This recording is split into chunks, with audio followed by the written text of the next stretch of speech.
Assalamu alaikum wa rahmatullahi wa barakatuh. Derraɓe on daɓe ha Compital Plaku TV. Mi silminakiro moɗon derriraɓe. Mi hoffina non fu kala on tati fu hande lesɗe moɗon. Ɗum min deri ko moɗon Ben Awal Pullo. Derriraɓe hande bo en gari présentugo Jaingol Foundation. Ɗume on woni Jaingol Foundation? Kanjum en gari tindingo haɗo. Amma hedde ko may ɗo derriraɓe, miɗo toroma derdam to hande on wargo maɗa ha chaine ngaji on tenga Compital Plaku TV ta ejjuto larugo gal jungo maɗa nyamo ha bindi bodeji ɓe bindi zabore sa clika dow bindi ma abono a maɓɓita close de notification ga heɓa kala video kesol je min gerbu fu a heɓa a larangol be koydum. Ngam majum derriraɓe banon nani bannin en gari présentugo Jaingol Foundation. Ɗume on woni Jaingol Foundation e projet ji Jaingol Foundation dede no Jaingol Foundation hutinirta derriraɓe kanjum on en gari présentugo derriraɓe. Ɗum lattake ɗum je netokeren dow ko larani crypto money je investissement en ligne derriraɓe dow bit. Jaingol Foundation créama ngam wallugo ko bo hautugo huuda be investisseur en derriraɓe je résoudrango ɓe probléme ji maɓɓe je ɓe gidata dow ko larani business ji maɓɓe en ligne derriraɓe, musamman dow ko larani probléme de parrainage derriraɓe. En andi en ɗon mari probléme de parrainage, ɗuɓɓe nder meɗen ɗon mari probléme parrainugo goɗɗo. En andi to en keɓi en bana plateforme wa ko bo en wiya bana opportunité wa ƴamga sai to goɗɗo parraini da gagna. En andi ɗuɓɓe nder meɗen ɗo perdagal ton. Ko waɗi en mbi bannin derriraɓe ngam ɗuɓɓe nder meɗen ɗo invertisa, ɗuɓɓe nder men ɗo invertisa dow ko larani bana MLN e ɓe ɗon gida bo be difficulté ji be probléme ji de parrainage. Jaingol Foundation réfléchishi tawi ɗuɓɓe nder meɗen ɗon mari probléme de parrainage bana on nani derriraɓe, e nden bo ɓe ɗo ɗaɓɓita ɗon business ji lattiɗi fiable ko bo en mbiya rentable, kanji on ɓe ɗaɓɓititta ɓe invertisa. Ngam majum derriraɓe Jaingol Foundation laari tawi yimɓe ɗuɓɓe ɗon mari saɗirmaji gal ton, ɓe kimi ɓe mburtini dabare tilimde bana ndeɗo ha ɓe créani en Jaingol Foundation. E Jaingol Foundation kam derriraɓe ɗum ɗume on Jaingol Foundation? Banon nani banni derriraɓe Jaingol Foundation ngam ha ɓe keɓana en parrain en ko bo en mbiya himɓe ɓe nastiroɓe be lien men ngal en gagna, e kamɓe bo ɓe ɗon présente en opportunité ji lattiɗi bana ɗi maɓɓata lattiɗi décentralisé derriraɓe, lattiɗi décentralisé nana centralisé, centralisé feere décentralisé feere derriraɓe. Business ji ɓe gaddata pat lattake ɗi décentralisé. Ngam majum premier business maɓɓe je ɓe kolli en ɗum tiris ɗo bo derriraɓe nana campani tiris mai yoɓata en to en nasti, aa tiris kam yoɓata en ngam ɗum crowdfunding. Vitamin pam système bine to goɗɗo anda ko woni crowdfunding foti ya waɗa recherche fama ko woni crowdfunding. Vitamin pami derriraɓe.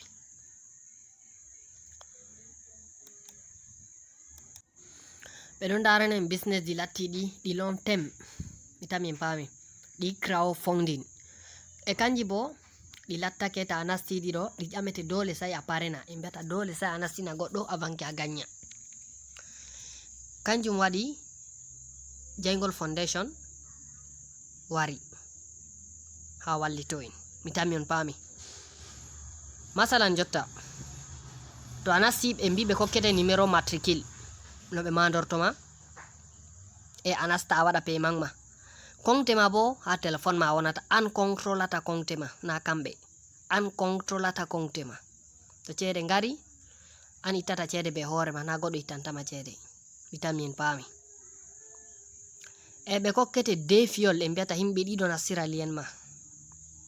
vitamin pami. Kamɓe bo ɓe kokkaiɓe himɓe ɗiɗo nastira be lienji maɓɓe, e ɗiɗo mai ma ɓe kokka ɓe ɗiɗo mai ma ɓe kokka ɓe ɗiɗo, réseau mai nga ɗon mauna tan derriraɓe, nga ɗon mauna tan enen bo en ɗon gagna tan. Mi tawi min paami. Ha mi wanna on exemple. Jotta daga JF1 numéro 1, JF2, JF3 ɗon kam ɗum lattake ɗum je company may ƴewnetenga Jaingol Foundation. Mi tawi en paami. E kanji bo tati ɗon kanji fu en ɗon mari nder majji nana undi société may tan kai chaque nde ɓe ngaɗi calcul fu masalan chaque fin d'année pat enen bo wodi ko en keɓata gal ton. Mi tawi en paami. E to en ɗon nodda himɓe ɗon ngara ɗon nasta bo nana réseau meɗen masalan réseau personnel maɗa ɗon maunata réseau ma ɗon mauna e Jaingol Foundation fu ɗon mauna holli yo an kande fini pat aɗo gagna tan. Ko wani ngam numéro 1 numéro 2 numéro 3 pat ɗum je société kanga bo to en ga gagni ni nga foti ba an gagni ko waɗi ga yeso on sendoy. Mi tawi min paami. To ko mi wawata wigo derraɓe e ko wawata ɓesdango on mi tammi waddugo videoji tokkidirɗi dedei ɗume on woni tris e no tris hutinirta e ɗume woni easy ngam mbi kanji easy be tris on ɓe gaddi. Mi tawi min paami. E on giɗɗo wadgo demand part bo en kollay on derɗiraɓe no on gaɗirta demandji mon. Ta goɗɗo numa yo ɗo to mi présentata banini ɗo masalan min réseau am maunata derɗiraɓe na on non na on opportunité ko bo mbiya na on platform akku wi'a keyo to mi nasti to mi on nasti ko on nastini goɗɗo ko bo to mi nasti min ma mi nastini on wodi ko mi heɓata kai wala na on hunde nde nastirto lien. Jaingol Foundation nanan opportunité ɗum lattake ɗum kawtal ko bo mbiya ɗum association no en pamirta ngam ɓe tawi to himɓe kawti banini ɗo e kuwa ɗon ɓura heɓugo dow ko moye fu huwa feere mum ngam en andi ɓurgol gotol huwata babal sai burɗi kawta nden da huwa babal laaɓa. Mi tawi min paami. To Jaingol Foundation ɗo ɓe ndari ɓe tawi wala ba kawtal hoore e ko mi wawata wigo derraɓe e mi ɓesdanta on ta an jaɓe on nasta Jaingol Foundation on mo nasta Jaingol Foundation fu derɗiraɓe to en maya e balɗe en juuti o tammi wigo to mi anduno da mi nastino Jaingol Foundation. Chaque opportunité je ɓe présenti fu en mbi masalan jotta ɗum dow crowdfunding ɓe présentata de fiol en hamɓe keɓanta on masalan ɓe keɓanima himɓe ɗiɗo ɓe nastiri lien ma kamɓe ma ɓe keɓanaɓe himɓe ɗiɗo ma ɓe keɓanaɓe himɓe ɗiɗo ma ɓe keɓanaɓe himɓe ɗiɗo an ka réseau ma noy réseau ma e mauna tan e a gagna tan kamɓe may bo nana ɓe gagnata ɓe gagnai goɗɗo feere ƴamtoto e noy to min wurti dernier ɓe kokki o lien ha ɓe jotti am bo ɓe kokki al lien mi jotta kam mi dernier e moye nastirta lien amin bo hami gagna. To derɗiraɓe chaque mo waɗirete $200 mum fu waɗiti to konteji feere ɗiɗi ɗon wara wona fiolen ma. Mi tawi min paami. Hamɓe ma ɓe pusete bano a pusirnoɓe aga an pusi yeso en gagni kamɓe bo ɓe ngara ɓe pusa ɓawo ma en paami ɓe pusa ɓawo ma an bo a gagna. Ko waɗi giɗon derɗiraɓe neɓi miɗo wi'a mi waɗano présentation dow Jaingol Foundation bom min no mi waɗa ɗum en visuel masalan mi foti mi on visuel ɗo masalan e on gi'ayam en vidéo e on gi'ayam e mi explica on mi tawi kai wodi ko mankani an seɗɗa ba matériel amma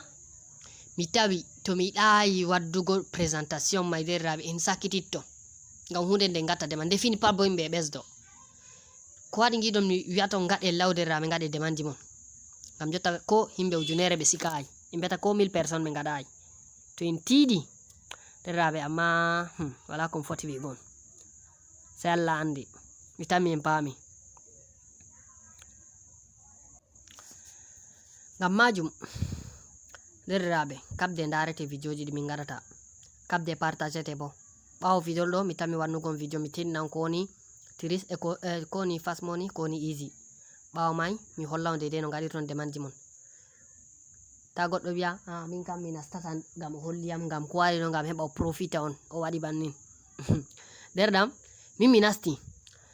miɗon mari GF am ko bo mi wiya numéro matricule am mi waɗi bo paiement am ha compteji mai ɗi fuu e defiole ɗam nasti kamɓe ma ɓe gadi paiement maɓɓe e kamɓe bo defiole maɓɓe tammi nastugo sai noy sai mi fuɗɗa ittugo ko mi heɓi e ko mbedde dollar mi nastiri $35 ko mbe mi retirata $200 derraɓe ɗum wanyo ɗum wona wanyo ta en gebe ɗum mi tammi on pami derraɓe ba mondial en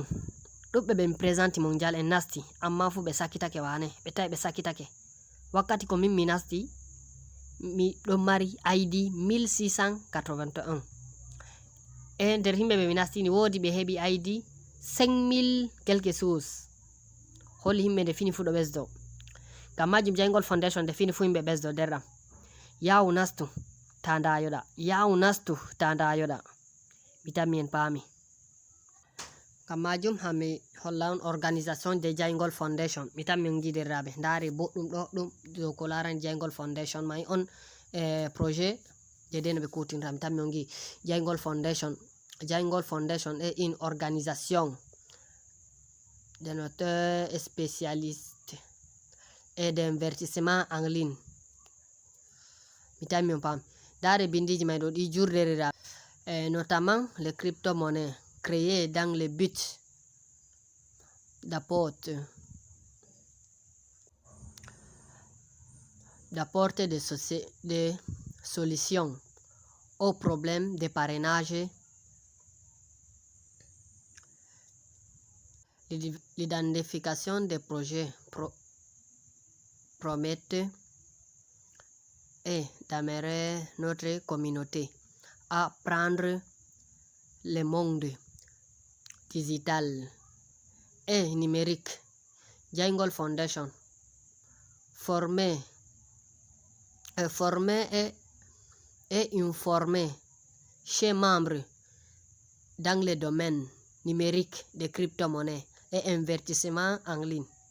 Mi tammi on paami derraɓe ngam majum bindi mai ɗo ɗi ɗuɗɗi en pota en timminadi jotta derraɓe ngam majum ko wawata wigon derraɓe ta jaɓe ndate Jangol Foundation ta sakiti ha Jangol Foundation derraɓe to ha hunde wangi bannin ɗo en jawe nastin ta mondial en wangi ɗo himɓe ɗo exagéra ɗo ɗo mbiya mi nastai am noy ɗum ɓeɗo ƴama ƴamɗeji fere n'importe comment sai nde mondial en dahi ɓe tabbitini fakat hunde ɗo ɗum hunde nafoore ɓe jawi ɓe nasti e ɓe tawi noy ɓe tawi ɓe sakitake wane to enen ma bannin derraɓe Jangol Foundation ne ɓayi en mbi ko himɓe 100 nga waɗai ba wakkatire jotta ɗo ha mi wolwonta on derraɓe ngam majum en tiiɗe en keɓa GFG en tiiɗe en keɓa GFG derraɓe en tiiɗe en keɓa GFG yesoji ngam to en keɓi yesoji ɗo en keɓa en ngara ko ganyugal nden bo ko ɗum ɓuri wellugo derraɓe en mbi ND3 kam pat ɗum Société Jangol Foundation mai okkipi ɗum e kanjum bo ɗum lattoto ɗum je men en fuu nana ɗum je wayne be wayne mi tammi on paami amma jawe naste derraɓe ko mi wawata mi wiya on ngam min mi nasti e mino ɗum woniri bo mi tammi on paami ngam majum inchallah gatane videoji garoyoji hakkilo heɓa on paama no gaɗirta demanji moɗon e on giɗɗo wadgo deman ngam en andi ɗum wona obligé en mbiyata ɗum wona sembe komoyo sai waɗa deman komoyo sai nasta mo ɗum fottani nastata mi tammi on paami ngam deman on gaɗai deman be $2 de tron ɗo kam ɗum condition arana en mbi a herɓanai ɓe $2 de tron a herɓanta ɓe a nasta $2 de tron ko borɗi ɗum waɗa derraɓe ɗum a waɗirta deman maɗa e goɗɗo ƴama e $2 de tron mai kam momi yerɓantaɗe derram société ma a yerɓantaɗe goɗɗo yiɗai famugo bo e moy hossataɗe derraɓe seede mai ɗo ɗe chaque membre wala mo nasti nder projet mai pat je mum mo $2 mai ngam ngol fu sendata $2 mai mi tammi paami ngam to ɓe kanjum ɓe kossata ɓe gaɗirana